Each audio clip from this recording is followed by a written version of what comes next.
Vamos lá, nós estamos estudando os Salmos e nessa manhã eu quero concluir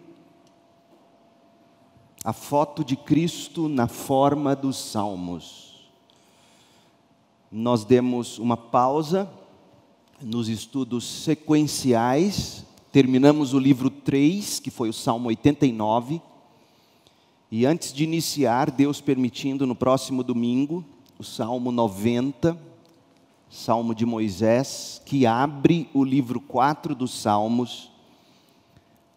Eu achei por bem que nós estudássemos o livro dos Salmos como um todo.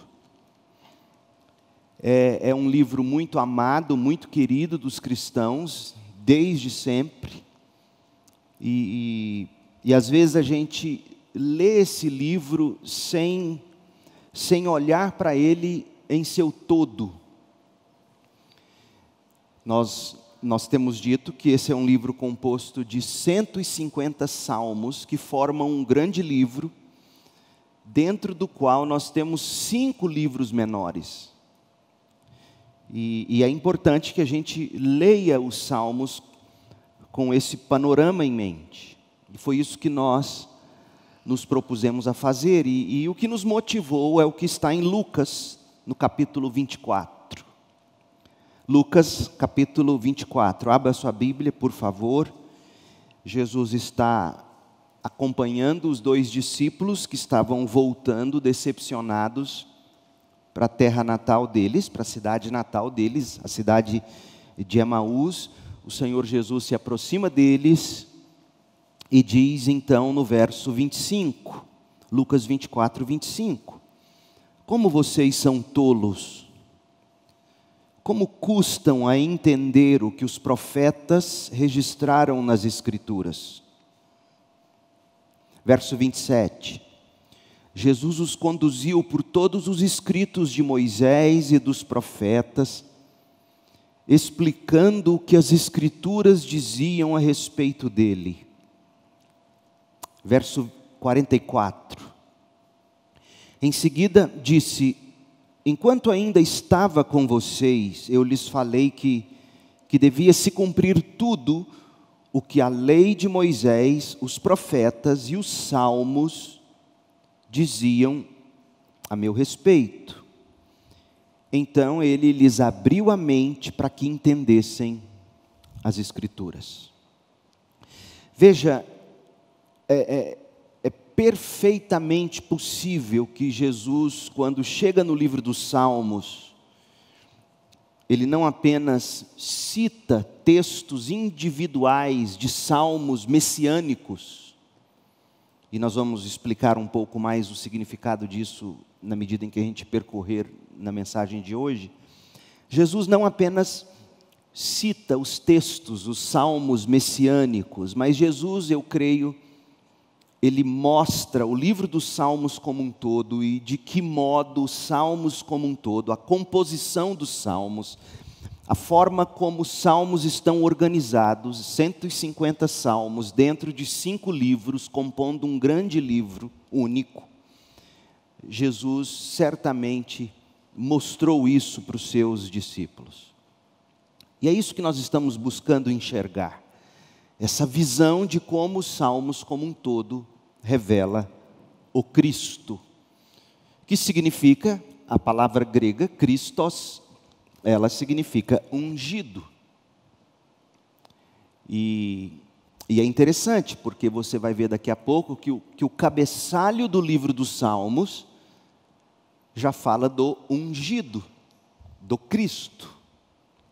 E assim vai até o fim do livro como um todo. Os Salmos, eles foram escritos dentro de um período de aproximadamente 1000 anos. Levou-se cerca de 1000 anos para a gente ter os Salmos como a gente tem.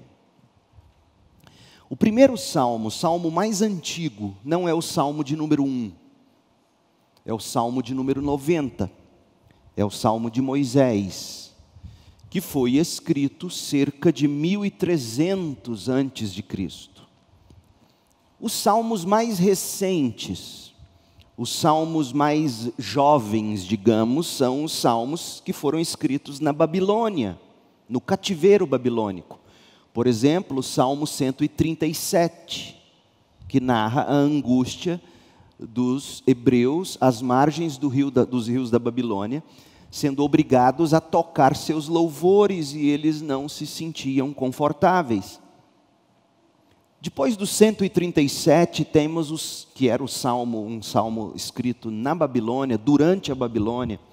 Nós temos os salmos que são pós-exílio, pós-cativeiro babilônico. Quando Deus liberta o povo, através do rei da Pérsia, e eles voltam para Jerusalém, e o salmo mais conhecido dessa leva de salmos é o 126. Quando eles chegam, eles encaram toda a destruição na qual se encontrava Jerusalém, e eles tinham que reconstruí-la. Então, os salmos mais jovens são estes, do período da Babilônia e do período logo após a Babilônia. Isso foi entre 538 e 597 a.C. Durou aí 1000 anos para termos todos os salmos. O saltério, ele começou com cânticos de louvor, compostos em situações históricas peculiares, específicas. Por exemplo, o 137, durante a Babilônia. O 126, depois da Babilônia. O Salmo 3, de Davi, num momento de angústia. O Salmo 4, e assim por diante. Os salmos foram escritos em situações peculiares, quando os salmistas, tantas vezes, transformaram suas angústias, seus temores, suas alegrias, sua fé, eles transformaram isso em motivo de cânticos, de louvor para o seu Deus. E, na medida em que o tempo foi passando, esses salmos individuais foram sendo colecionados. É como se o editor do salmo, na época, fosse o ministro de música, e ele então montasse cantatas. E aí ele pegasse os diversos cânticos e colocava em pastas, e essas pastas vieram a se tornar os livros 1, 2, 3, 4 e 5 do saltério, do livro dos Salmos. Então, de repente, se você é daqueles que lê a Bíblia no papel, às vezes no aplicativo também aparece, especialmente as Bíblias mais antigas, você vai chegar num determinado momento dos Salmos, que você vai ver lá, livro 1 do Salmo, livro 2 do Salmo, livro 3, livro 4, livro 5. E a prova de que eles já iam colecionando salmos, você tem dentro do próprio salmo. Por exemplo, nós lemos, mas eu estou revisando com vocês, porque eu sei que esses últimos estudos, eles foram mais técnicos. É muito mais aqui o que eu fiz nas 2 últimas mensagens, e hoje é muito mais uma aula do que um sermão, eu tenho consciência disso. Então, eu estou revisando para você enxergar o todo. O Salmo 72, verso 20, diz assim: terminam aqui as orações de Davi, filho de Jessé. Ora, e a gente sabe, lendo os Salmos, que o último Salmo de Davi no livro dos Salmos não é o 72. Há Salmos de Davi no livro 3 dos Salmos, no livro 4. Mas isso aqui está posto para nos mostrar que já existiam coleções de salmos que foram sendo colecionados. Segundo Crônicas 29, 30, nos mostra que no período do rei Ezequias, 715 a 696 a.C., durante o período do rei Ezequias, já existiam 2 ou 3 coleções de salmos, que são os equivalentes aos livros 1, 3 e 2 do saltério. Nós temos, segundo diz aí, 2 Crônicas 29 e 30, já existia nos dias de Ezequias as palavras de Davi. Era uma pasta de salmos, provavelmente contendo do Salmo 3 ao Salmo 41. Com exceção do 33, que não era de Davi, mas estava lá no livro. você já tinha a pasta dos salmos de Asaf. Está escrito aí, 2 Crônicas 29 e 30, que são os salmos 73 a 83, com exceção dos 50. Você já tinha, não está no texto, mas pelas evidências históricas, você já tinha os salmos dos filhos de Corá, que é o 42 ao 49, o 84 ao 88. Então, desse modo, a gente percebe que já estava em processo de composição os livros 1, 2 e 3 do Saltério.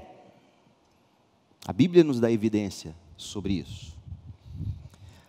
Os 150 salmos que nós temos em mãos, eles estão agora reunidos em 5 livros, fruto de coleções antigas que foram agrupadas por editores que Deus mesmo cuidou de levantar e inspirar no sentido de saber selecionar os salmos e colocá-los na forma como temos.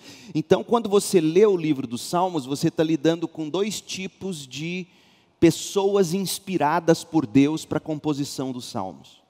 Você está lidando com o autor que escreveu o salmo, e Deus inspirou o autor, descendentes de Corá, descendentes de Asaf, o próprio Asaf, Davi e outros, Moisés, etc. Salomão escreveu os salmos. Então Deus inspira o autor. Mas Deus também inspira os editores que ao longo dos anos, dos 1000 anos, foram juntando esses salmos e montando o que nós vamos ver em instante, um grande oratório, porque os salmos são um grande oratório. O oratório talvez mais famoso para nós, existem centenas deles na história da música cristã, mas o oratório mais famoso é o Messias de Handel. É um oratório. Um oratório, ele é composto de movimentos e de partes. Os salmos possuem 150 movimentos, 150 salmos, em 5 partes. E o famoso oratório de Handel é o Messias. E o Saltério, o livro dos Salmos, nós podemos chamar de o Messias de Davi, em vez de o Messias de Handel. Assim nós devemos ler os salmos. Os 150 salmos que nós temos em mãos estão nessas 5 partes, ou 5 livros. E é curioso, e nós vamos ver isso em instantes, que cada parte desse oratório, cada livro dos salmos, termina com um grito de aleluia e um amém. É o que a gente chama de doxologia. Cada livro termina com uma doxologia, ou com um arremate de louvor. Sabe o Messias de Handel? Aleluia, é o Handel, né? Está certo. Aleluia, aleluia, aleluia, aleluia. Sabe aquele arremate que as pessoas ficam em pé gritando aleluia? É isso que acontece. Então, por exemplo, livro 1 termina com um aleluia de Davi, e não de Handel. Salmo 41, 13. Louvado seja o Senhor, o Deus de Israel, de eternidade a eternidade. Amém, amém. Vem um louvado seja o Senhor, amém. Livro 2, Salmo 72, 18 e 19. Louvado seja o Senhor, o Deus de Israel, o único que realiza tais maravilhas. Louvado seja seu nome glorioso para sempre. Que sua glória encha toda a terra. Amém e amém. E aí vem o arremate, no verso 20 do Salmo 72, do editor. Porque o Salmo mesmo termina no verso 19. Mas o versículo 20 é o editor que colecionou os salmos que compõem hoje o livro 2 dos Salmos. Livro 3, Salmo 89, termina no verso 52, dizendo: louvado seja o Senhor para sempre, amém e amém. Na verdade, o Salmo 89 terminou no verso 51, o verso 52 é o arremate do editor. Por quê? Porque se você perceber, o livro 1, o livro 2 e o livro 3 terminam no mesmo padrão. Louvado seja o Senhor por tal ou tal coisa. Amém e amém. Louvado seja o Senhor, amém e amém. Louvado seja o Senhor, amém e amém. É esse arremate de louvor. Salmo 4, Salmo 106, perdão, livro 4, Salmo 106, 48. De novo, a mesma expressão. Louvem o Senhor, o Deus de Israel, que vive de eternidade a eternidade. Todos digam amém. Louvado seja o Senhor. E aí o Salmo de número 150, que é o último salmo do Saltério, o último salmo do livro 5. Salmo 150, verso 6. Tudo que respira, louve ao Senhor. Louvado seja o Senhor. Então essas doxologias, esses arremates de louvor, compõem os salmos aos quais estão ligadas em seus respectivos livros. Os livros terminam com expressões de adoração, com convites à adoração. E é curioso, porque cada um desses livros tem uma temática fixa, como nós vimos semana passada, e eu vou revisar em instantes com vocês. E isso nos ensina que esse livro do Saltério, na verdade, ele nos convida a louvar o Senhor em toda e qualquer circunstância. Nós vimos anteriormente que foi no período pós-cativeiro babilônico, depois que os hebreus voltaram da Babilônia para Israel, que os salmos foram colocados nessa forma final, em 5 livros. Entre o ano 536 e 520 a.C., por Esdras. Esdras é o editor final dos salmos. É assim que se crê a tradição judaico-cristã, ortodoxa, conservadora. Agora note quais são as circunstâncias nas quais nós somos convidados a adorar o Senhor. Livro 1 dos Salmos, nós vimos semana passada, trata da ascensão do ungido, o rei. A ascensão do ungido. Salmo de 1 ao 41. E o salmo de costura é aquele que costura esse livro com o livro seguinte. O salmo de costura é o 41, versos 11 e 12. Sei que te agradas de mim, pois não deixaste que meus inimigos triunfassem. É a ascensão do ungido, a ascensão do rei ao trono de Israel. Preservaste minha vida, porque sou inocente, e trouxeste-me à tua presença para sempre. Essa é a costura. E aí o salmo termina com o louvor. Louvado seja o Senhor. Louvado seja o Senhor, por quê? Porque ele não deixou que os inimigos triunfassem sobre o ungido, sobre o rei. Livro 2. Vai do Salmo 42 ao 72. O salmo de costura é o último, é o 72, o verso 17. Olha o que diz. Falando do rei que ascende o reino agora. Primeiro, o rei foi entronizado no livro 1. No livro 2, o reino se espalhou. Salmo 42 ao 72. E diz o verso 17 do 72. Que o nome do Senhor permaneça para sempre. Que dure enquanto brilhar o sol, que todas as nações sejam abençoadas por meio do ungido, do rei, e o louvem. Está vendo? O reino que espalha para abençoar as nações. Olhando para o Antigo Testamento, parece, e aqui eu estou fazendo assim, um chute improvisado, mas por causa dessas expressões que todas as nações louvem o Senhor, isso aparece nos Salmos o tempo todo, especialmente nos Salmos de ascensão do reino. Eu fico com a impressão de que o livro dos Salmos é o livro mais missionário do Antigo Testamento. É o que mais faz convite às nações para que louvem o Senhor. Veja que mesmo nas músicas de Israel, o tema das missões de Deus estão em destaque. Porque o Evangelho é para chegar a todas as nações até os confins da terra. E aqui a gente começa a consertar um dos maiores equívocos, que é o que diz que a religião do Antigo Testamento era apenas aquela que dizia assim: vem e veja a glória do nosso Deus. E aí os outros não. E o Novo Testamento diz assim: vá e diga sobre o nosso Deus, né? Mas na verdade, o Deus do Antigo Testamento sempre mandou ir. Começa com Abraão, a promessa lá em Gênesis 3, o envio de Abraão em Gênesis 12. E qual é o grande profeta que deveria ter ido, mas resistiu em ir? Jonas.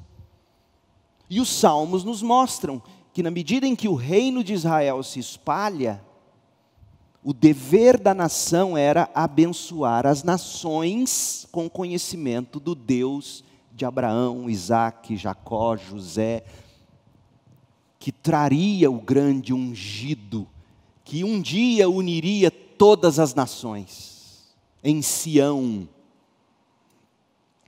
Então vai guardando isso em mente, porque é isso que esses livros dos Salmos estão construindo. Salmo de Ascensão, livro 2, e aí falando que a nação de Israel se espalhou e as nações deveriam ser abençoadas, Salmo 72, 17.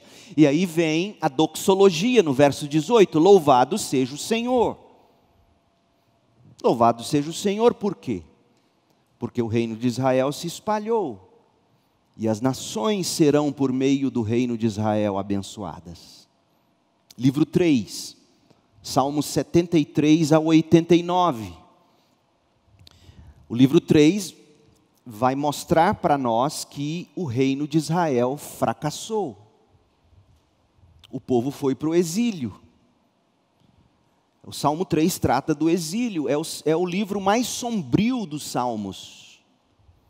É o livro mais denso, mais difícil. Aliás, o Salmo 73, que abre o livro dos Salmos, o livro de número 3, o Salmo 73 é o famoso salmo da dúvida, do salmista dizendo: por que que os ímpios prosperam enquanto os justos padecem? Meus pés quase desviaram de Deus quando eu parei para observar isso. Porque o livro 3 narra a angústia dos israelitas vendo os babilônios levando Israel cativa para o cativeiro. E aí o livro 3, que abre com a dúvida do salmista, por que prosperam os ímpios? Se você nunca leu, eu recomendo que você leia uma série de sermões de Martin Lloyd-Jones sobre o Salmo 73, publicado pela editora Pes.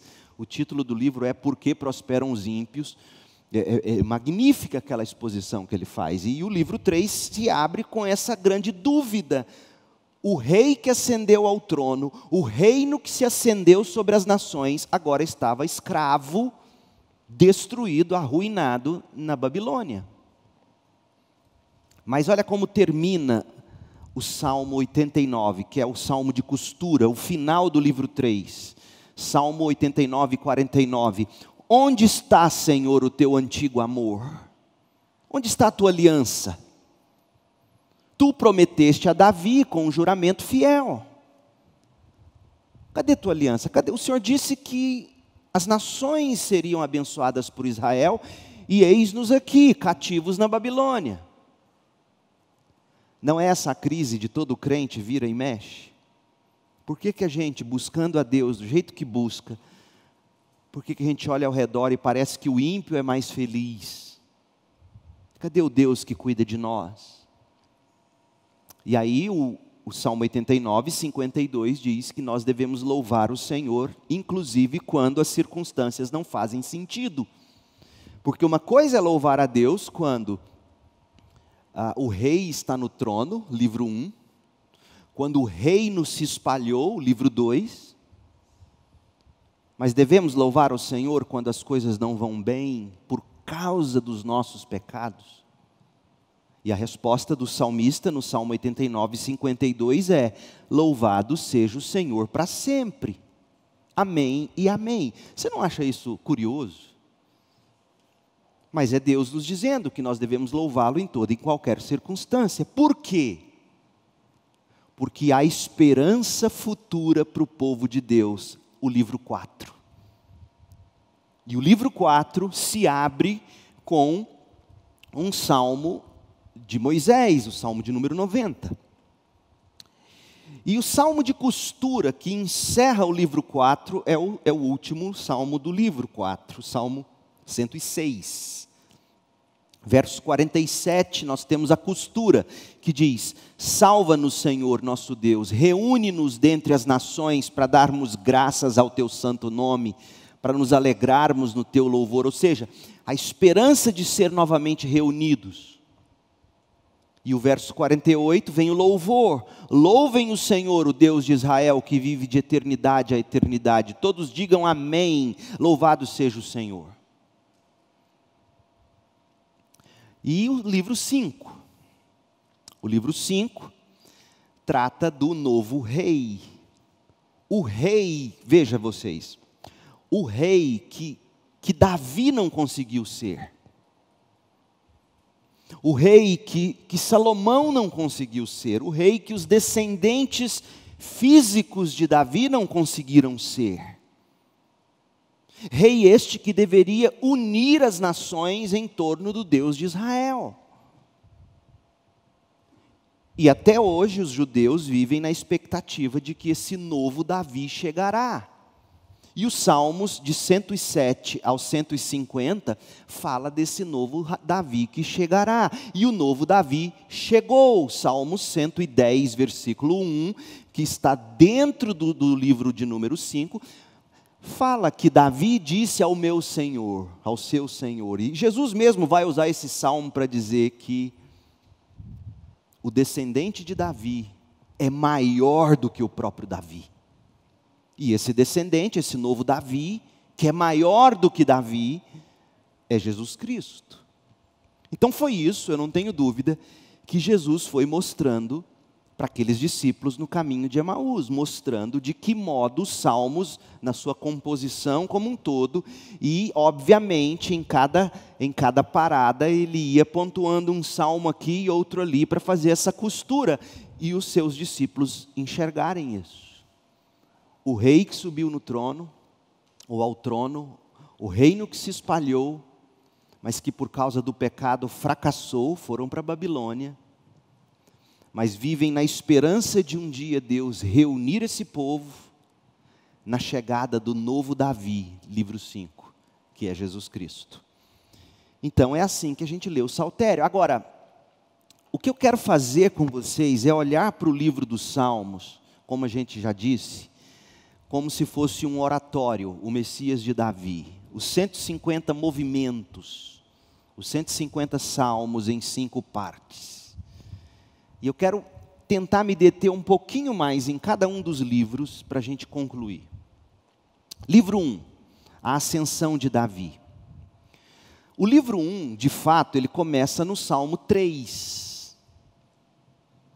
Esse aqui é o salmo composto por Davi. Os salmos 1 e 2, eles são a introdução do saltério, ou dos salmos. Se a introdução são os salmos 1 e 2, a conclusão são os salmos 146 a 150. Foram compostos para introduzir e concluir o livro como um todo. Agora, algumas evidências de por que o Salmo 1 e 2 funciona como introdução, e ouça, eu imagino que se você enxergar isso como eu um dia enxerguei, os salmos vão ter outra conotação para você. Os salmos tratam de Jesus desde o início. Por exemplo, Salmos 1 e 2, veja comigo, abrindo o livro 1, abrindo o saltério. Nenhum dos dois salmos, Salmo 1 e 2, tem título, nenhum deles.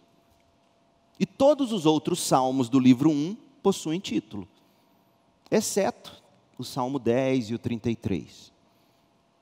Segundo, a expressão bem-aventurados aparece no Salmo 1, verso 1, e aparece no final do Salmo 2, verso 12. Bem-aventurados. Terceiro, ambos os salmos, tanto o Salmo 1 como o Salmo 2, apresentam ou começam com a imagem de um grupo de pessoas meditando. Nos 2 salmos você tem grupos de pessoas meditando. No Salmo 1, verso 2, você tem os que meditam na lei do Senhor. No Salmo 2, verso 1, você tem aqueles que se reúnem e meditam para tramar contra o ungido do Senhor. Quarto, os versículos finais do Salmo 1 e do Salmo 2 usam a metáfora do caminho, com perecer, ou trazer destruição. Salmo 1, verso 6, Salmo 2, verso 12, caminho, perecer, destruição. O Salmo 1 e o Salmo 2 empregam o termo zombar. No Salmo 1 você vê no verso 1, no Salmo 2 você vê no verso 4, zombar. Os que não se assentam na roda dos zombadores, dos escarnecedores, Salmo 1, verso 1. E Salmo 2, verso 4, fala daqueles que zombam do ungido. Então, veja que, além disso, o Salmo 1 e 2 parecem descrever a mesma pessoa. O Salmo 2 diz para nós quem é a grande pessoa do saltério. E do Salmo 1. Quem é o homem bem-aventurado do Salmo 1? É o que medita na lei do Senhor. Mas, mais especificamente, quem é esse que deve meditar na lei do Senhor para ter seus caminhos prósperos? Quem é ele? É o ungido de Israel do Salmo 2. E faz todo sentido, gente, porque o que nos torna bem-aventurados é a nossa união com Cristo. Então, o grande personagem do Salmo 1, o homem bem-aventurado do Salmo 1, é o ungido do Salmo 2. E você vai se recordar, Israel tinha muito claramente definido na mente qual era o papel do rei. Sabe qual era o papel do rei? Desde Deuteronômio, capítulo 17, de 14 a 20. Especialmente Deuteronômio 17, de 18 a 20. Sabe qual era a grande função do rei quando ele assumia o trono, ou deveria ser? Já estava prescrito na lei de Moisés. Ele deveria fazer cópias da lei para ele estudar e meditar nessa lei.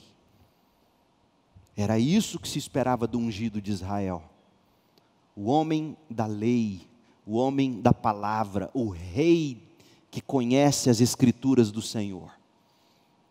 Então, bem-aventurado o que medita. E outra coisa, essa expressão meditar, ela vai aparecer em Josué 1, quando Israel tinha que tomar posse da terra, e o grande mandamento para Israel e seus líderes é de que Josué, representando ali o futuro rei de Israel, né, ele que era o grande líder, e o próprio Deus diz: Josué, medite nessa lei dia e noite, e você terá seus caminhos prósperos. Então, o que se esperava do ungido de Israel é que ele não seguisse o caminho dos ímpios, não se detivesse nas rodas erradas, não andasse com os escarnecedores, mas tivesse o seu prazer na lei do Senhor.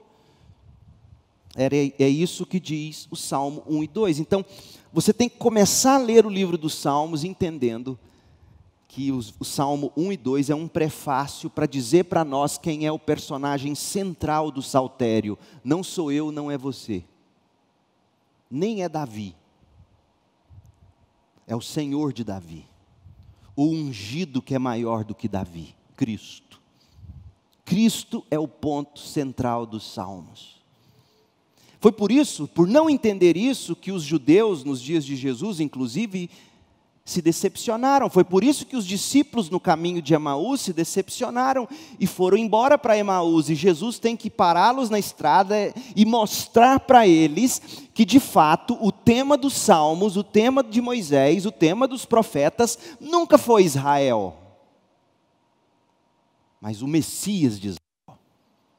E se eles entendessem isso, como a Bíblia diz em Lucas 24, que nós lemos. No momento em que eles entenderam isso, entenderam que Deus colocou um rei no trono, espalhou o reino, o pecado fez o povo ir para a Babilônia, depois vem a esperança de que seriam reunidos, e o novo Davi que chega em Jesus Cristo. Quando eles entendem isso, eles entendem a mensagem dos Salmos e diz: está certo, é o rei, é ungido. No Salmo 1, só quem guarda a aliança pode entrar na presença de Deus. Aliás, esse tema do Salmo 1, ele aparece de novo no livro 1, lá no Salmo 15, no Salmo 24. O tema da lei do Senhor que leva o homem à presença de Deus. Só quem tem a Torá, a lei do Senhor, pode entrar na congregação dos justos e cantar os salmos, os hinos. Desse modo, gente, os Salmos 1 e 2 já ensinam não apenas quais deveriam ser as canções de Israel, mas as canções da igreja. Elas devem se concentrar no ungido, no Cristo. O Salmo 2, os ímpios do Salmo 1, quem são os ímpios do Salmo 1? Quem são aqueles que o justo não deve com eles comungar? Quem são eles? O Salmo 2 amplia e nos revela. Qual é essa roda de escarnecedores? Salmo 2, verso 2. São aqueles que se reúnem para tramar contra o ungido. No Salmo 1, o caminho dos ímpios guerreia contra o governo da lei de Deus. No Salmo 2, os ímpios formam uma aliança de nações que guerreiam contra o Senhor e contra o ungido. Ungido esse que dirige o reino justo do Senhor pela lei do Senhor. E eles não querem a lei. O Salmo 2, eles chamam de escravidão seguir essa lei. E o Salmo 1 diz que, na verdade, essa lei é o prazer do ungido e do povo de Deus. Então não é de hoje que ímpios olham para a Bíblia e chamam a Bíblia de escravidão, porque a Bíblia poda os seus pecados. E eles não querem isso. Então os dois salmos são introdutórios. Eles mostram que a figura central é desse rei.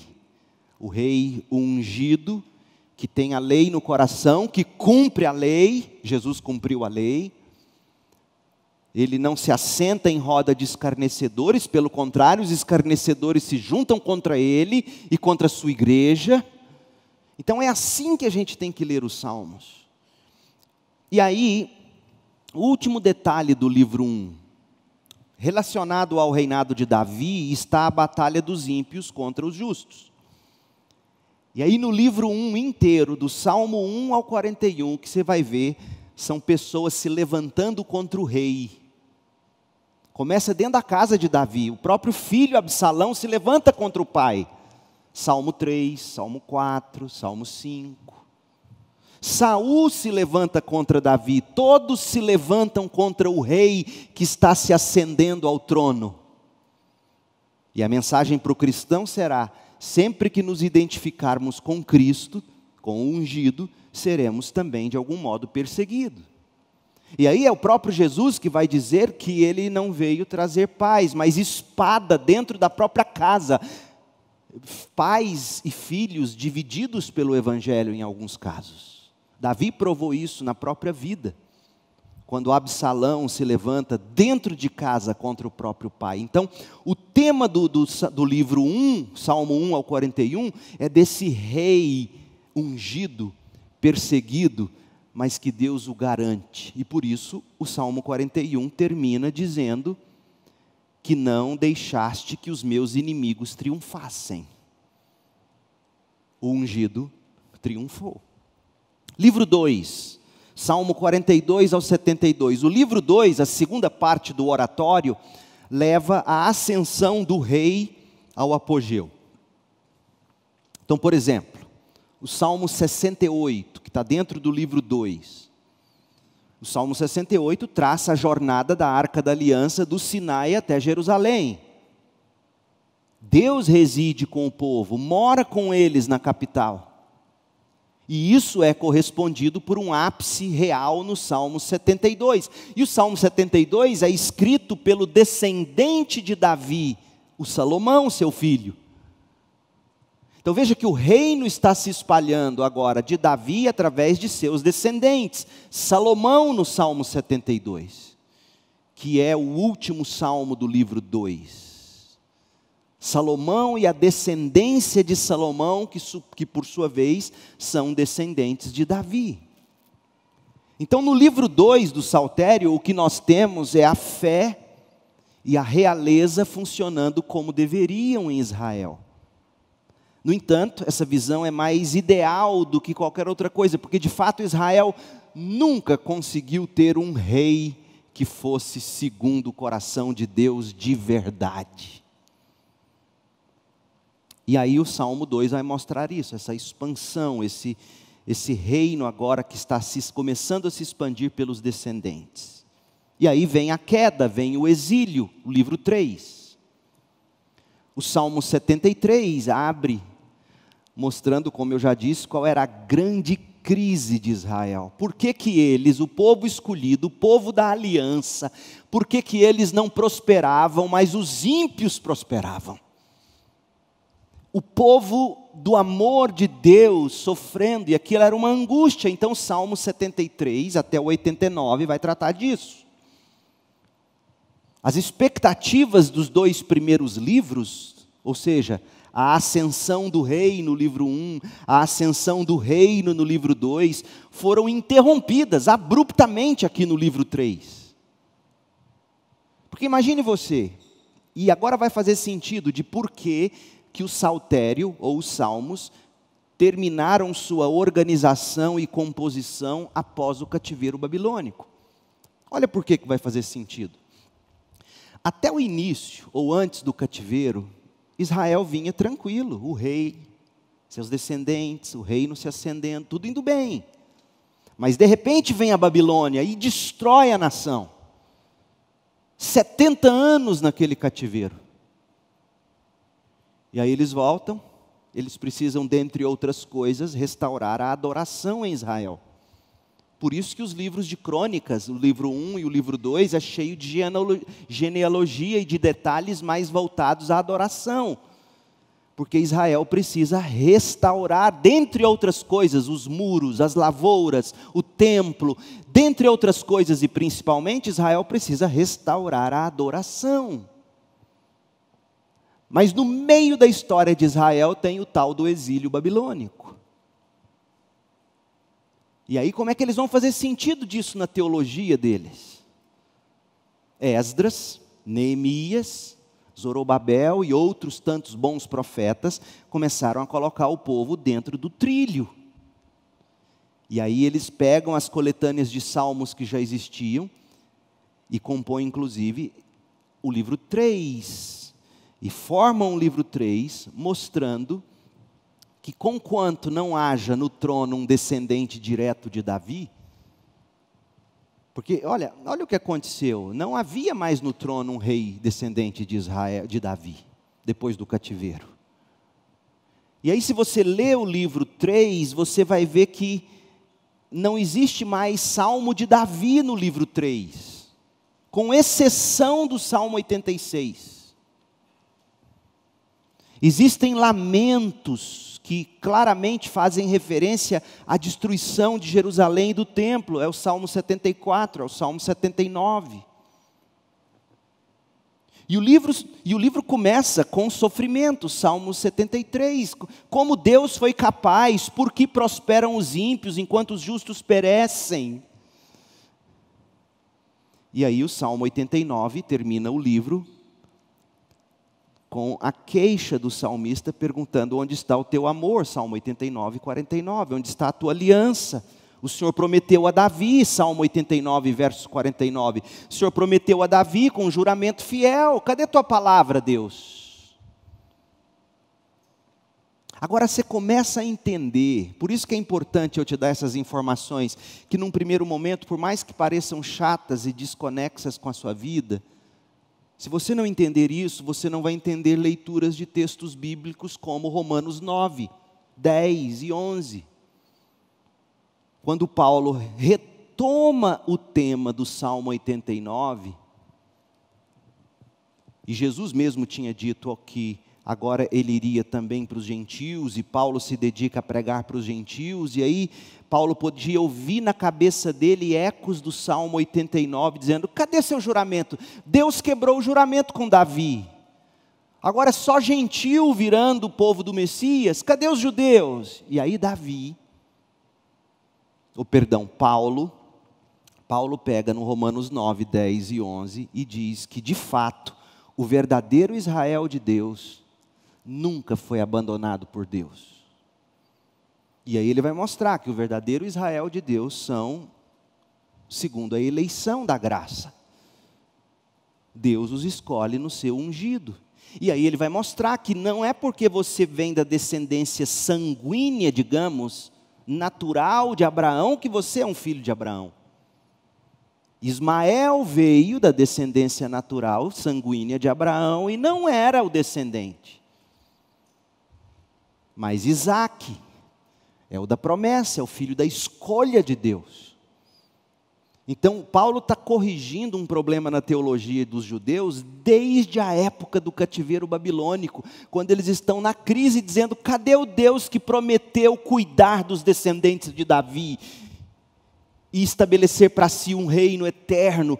Então, meu povo, e aí eu fico triste, porque eu vejo crentes como o povo batista, tão apaixonado por missões e a Bíblia, acharem que a doutrina da eleição e da predestinação não é bíblica, nem batista, quando na verdade a doutrina da eleição é o que conserta o nó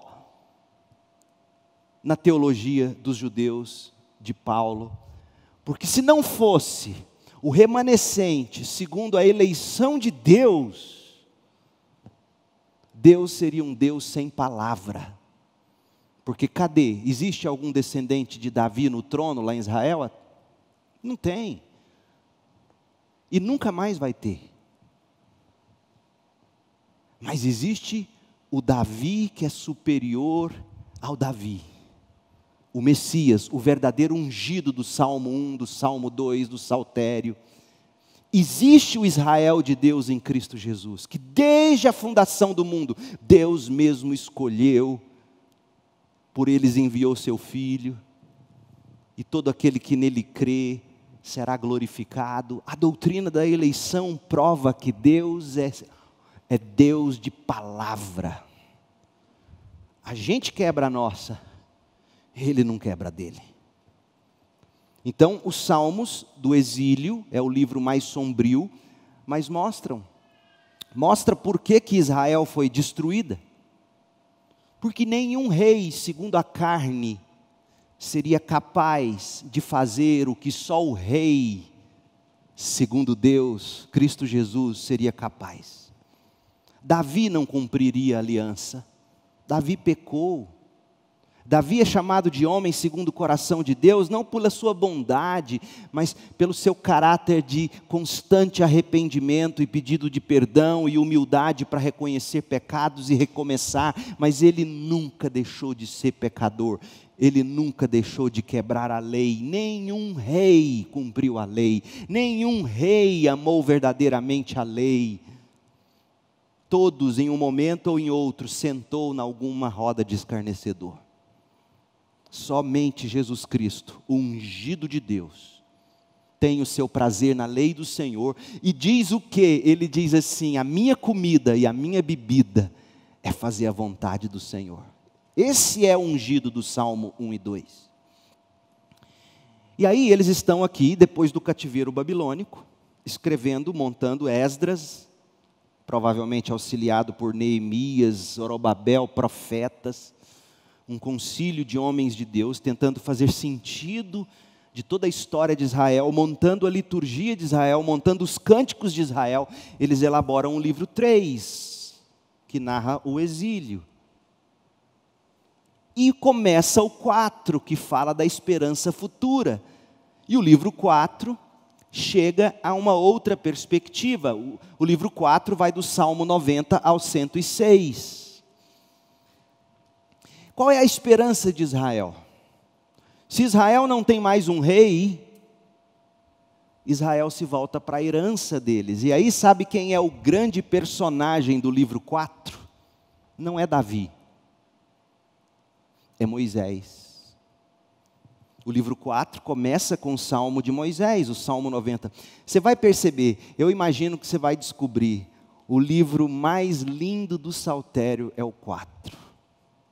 É o mais cheio de esperança. E aí você vai ter salmos o tempo todo fazendo referência a Moisés. O Salmo 99, o Salmo 103, o Salmo 105, o Salmo 106. E aí você deve estar se perguntando, quantas vezes Moisés foi citado antes do livro 4? Arrisca dizer? Só uma, lá no Salmo 77. Mas agora no livro 4, além de encabeçar o livro 4, ele aparece em 4 salmos. Moisés, aí você deve perguntar também, por que Moisés, pastor? Porque Moisés representa a lei de Deus.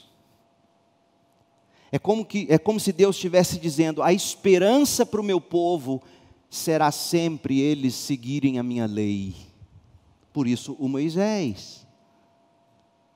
E aí você vai ter salmos, os salmos 90, 91 e 92, vai falar de uma imagem de deserto. É o povo atravessando o deserto, do mesmo modo que eles atravessaram quando deixaram o Egito para tomar posse de Canaã, eles estão agora atravessando um deserto espiritual quando eles deixam a Babilônia para recomeçar em Jerusalém. E aí o Salmo 90, 91, 92, aí faz sentido o Salmo 91 no livro 4, que fala das pragas que não vão te consumir, que bem-aventurado aquele que habita no esconderijo do Altíssimo, à sombra do Onipotente, ele é guardado pelo Senhor nessa peregrinação de deserto espiritual. Então esse é o livro 4, que vai mostrar esse Deus cuidadoso, que enche o coração do seu povo de esperança. Deus esse que um dia juntará seu povo de novo. E aí por isso, olha como termina o livro 4. Salmo 106, verso 47. Salva-nos, Senhor nosso Deus. Reúne-nos dentre as nações, para darmos graças ao teu santo nome, para nos alegrarmos no teu louvor. E aí vem a doxologia, verso 48. Louvem o Senhor, o Deus de Israel, que vive de eternidade a eternidade. Todos digam amém, louvado seja o Senhor. Agora, a esperança futura se resume numa pessoa. O novo Davi, que é o tema do livro 5, e a última parte do oratório do Messias de Davi. O ponto culminante do enredo desse oratório de Davi, que é o livro dos Salmos, o ponto culminante é o livro 5. Primeiramente, o leitor não pode perder o pedido de restauração com o qual termina o livro 4. Leia de novo, você tem que enxergar isso. Senão a leitura da Bíblia não presta. Olha o livro 4, como ele termina. Salmo 106, 47. Salva-nos, Senhor nosso Deus. Reúne-nos dentre as nações. Agora, olha como começa o livro 5. Salmo 107, verso 2. Contem a todos que Ele os resgatou dos seus inimigos. Está vendo a resposta? Ele quem? O Senhor, na pessoa do seu ungido. Pois Ele reuniu os que estavam exilados em muitas terras. Olha a resposta de Deus. Do leste e do oeste, do norte e do sul, dos 4 cantos. Aliás, essa imagem de 4 cantos, ela aparece, sabe em qual livro no Novo Testamento? Lembra, crente? Apocalipse, que fala do povo de Deus dos 4 cantos. O João conhecia os salmos. A esperança de o povo de Deus ser reunido finalmente pelo Messias de todas as nações, povos, tribos e nações, é Cristo. E o cumprimento disso está lá no Apocalipse, quando Jesus vier pela segunda vez para estabelecer definitivamente o seu reino. Então o Salmo 5 começa como resposta à pergunta cheia de esperança do final do livro 4. E aí você vai descobrir no livro 5 que o exílio não é mais o tema dominante, como foi no 4. Não será mais o tema dominante das perseguições sofridas pelo ungido no livro 1. O tema dominante agora é o cumprimento de Deus. E o principal elemento da esperança é o novo Davi. Então veja, se no livro 4 só teve um salmo de Davi, no livro 5 você tem os salmos 108, 109, 110, 131 ao 133, 138 ao 145, todos de Davi. Davi volta à cena. O mero fato de o nome de Davi ser mencionado em um conjunto de texto, depois do exílio, que é esse aqui, quando nenhum rei davídico foi entronizado, sugere que isso se destina a fomentar a esperança no povo de um Davi que estava por vir. E quem foi esse Davi? Abra sua Bíblia no Salmo 110, verso 1, e veja quem foi esse Davi. Porque esse texto que nós vamos ler no Salmo 110, Jesus cita ele em Mateus 22. Salmo 110, 1 e 2. O Senhor disse ao meu Senhor. O Senhor, Yahvé, na sua Bíblia, como é que está a primeira palavra Senhor aí na sua Bíblia? Ela está toda em letra maiúscula? Tem que estar, senão sua tradução não presta. Tudo em maiúsculo? Porque é o nome próprio de Deus, é Yahvé. Yahvé fez um juramento, o Yahvé disse ao meu Senhor. O segundo Senhor só tem o primeiro S maiúsculo, certo? Está certo. Sente-se no lugar de honra à minha direita, até que eu humilhe seus inimigos e os ponha debaixo de seus pés. O Senhor, Yahvé, estenderá seu reino poderoso desde, e agora surge essa palavra, Sião. Você governará seus inimigos. Salmo 132, abra lá, veja como o Salmo 132 vai reformular a promessa a Davi e seus descendentes, que foi feita lá em 2 Samuel 7. Lembra quando Deus faz uma promessa aos descendentes de Davi? Olha como ela se reformula aqui no Salmo 132, 11. O Senhor fez um juramento solene a Davi e prometeu jamais voltar atrás. Colocarei em seu trono um de seus descendentes. Mas não tinha nenhum descendente no trono. Se os seus descendentes obedecerem aos termos de minha aliança e aos preceitos que eu lhes ensino, sua linhagem real continuará para todo sempre. Verso 17. Aqui aumentarei, olha, aqui eu aumentarei o poder de Davi. Quem teve o poder de Davi, sendo descendente de Davi, aumentado? O Cristo, o Messias. E olha a palavra ungido. Meu ungido será luz para meu povo. Vestirei de vergonha seus inimigos, mas o meu ungido usará uma coroa gloriosa. Esse é Cristo. O futuro Davi, o novo Davi. Então veja que na teologia de Israel agora, o Salmo 132 nos mostra que eles entenderam que todo aquele problema na Babilônia foi por causa do pecado do povo, e não porque Deus quebra a aliança. O povo quebrou a aliança. Agora, Jesus no Salmo, usando os Salmos aqui, lá no Mateus 22. Veja comigo como é que Jesus lia os Salmos e ajudou eles a entenderem. Mateus 22, 41. Então, rodeado pelos fariseus, Jesus lhes fez a seguinte pergunta: o que vocês pensam do ungido? Cristo é ungido, tá? Eu estou colocando ungido para você se lembrar da palavra dos Salmos que a gente leu. O que vocês pensam do ungido? Gente, é isso que você tem que entender. Quando Jesus faz essa pergunta a eles, o que vocês pensam do seu ungido? Ele está fazendo esses fariseus se lembrarem dos Salmos. O que vocês pensam do ungido? De quem ele é filho? Eles responderam: é filho de Davi. Jesus perguntou: então por que Davi, falando por meio do Espírito, chama o Cristo de meu Senhor? Salmo 110, 1. Pois Davi disse: o Senhor disse ao meu Senhor, sente-se no lugar de honra, à minha direita, até que eu humilhe seus inimigos debaixo de seus pés. Portanto, se Davi chamou o Cristo de meu Senhor, como ele pode ser filho de Davi?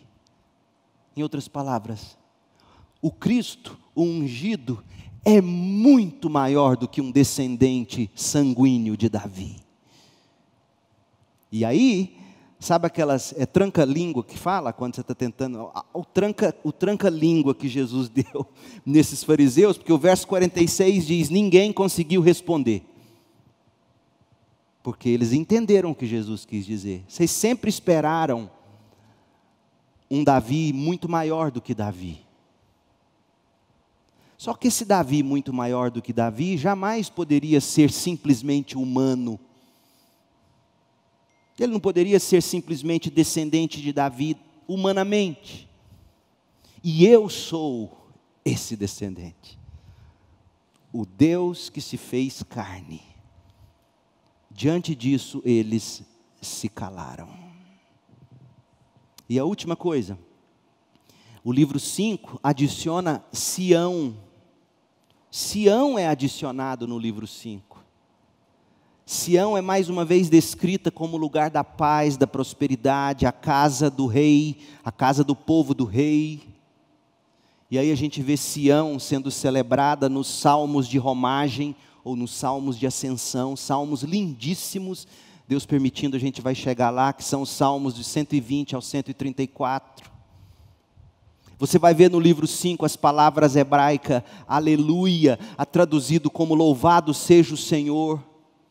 É uma série de salmos de aleluia, salmo 108 ao 110, salmo, depois o 111, você tem o 108 ao 110, e aí depois deles vem do 108 ao 118, só de celebrações de aleluia e glória a Deus.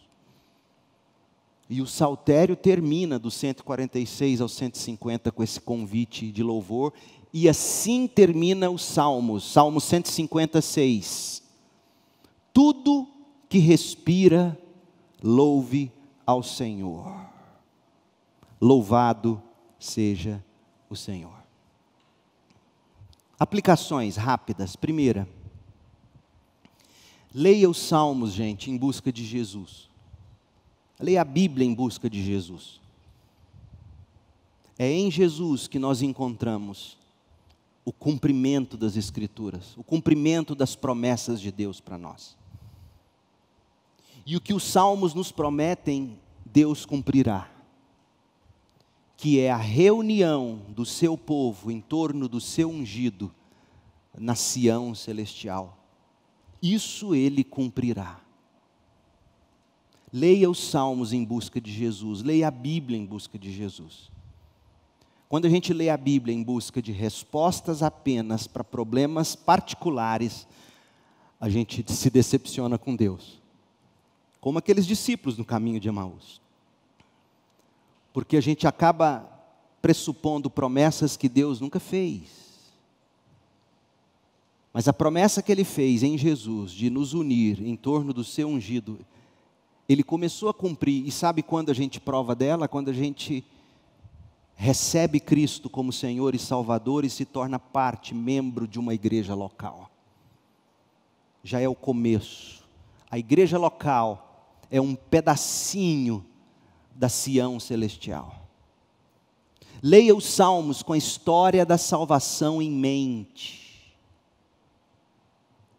E leia os Salmos, em terceiro lugar, para você saber como louvar a Deus em toda e qualquer circunstância. Às vezes, no meio das maiores angústias, a gente não tem palavras para dizer, a gente tem medo de usar palavras, falta vocabulário para a gente falar, a gente gagueja diante de Deus, a gente fica em silêncio, a gente não sabe o que pedir por um filho, por nós mesmos, por alguém. Encontre um salmo e leia, e medite, e ore. Eu concluo com algumas palavras de Calvino sobre os Salmos. Ele disse assim: eu tenho por costume denominar os Salmos, e creio não de forma incorreta, de uma anatomia de todas as partes da alma. Pois não há sequer uma emoção da qual alguém porventura tenha participado, que não esteja aí representada nos Salmos, como num espelho. Todas as emoções estão de algum modo expressas nos Salmos. Alegria, tristeza, angústia, depressão, decepção. Calvino continua. Ou melhor, o Espírito Santo aqui extirpa da vida todas as tristezas, as dores, os temores, as dúvidas, as expectativas, as preocupações, as perplexidades, enfim, todas as emoções perturbadas com que a mente humana se agita. Leia os Salmos, encontre Salmos e faça dos Salmos sua oração, a descrição da sua alma, e não perca Cristo de vista. Eu espero que com essas 3 aulas você tenha melhor condição de ler os Salmos com a devida paixão.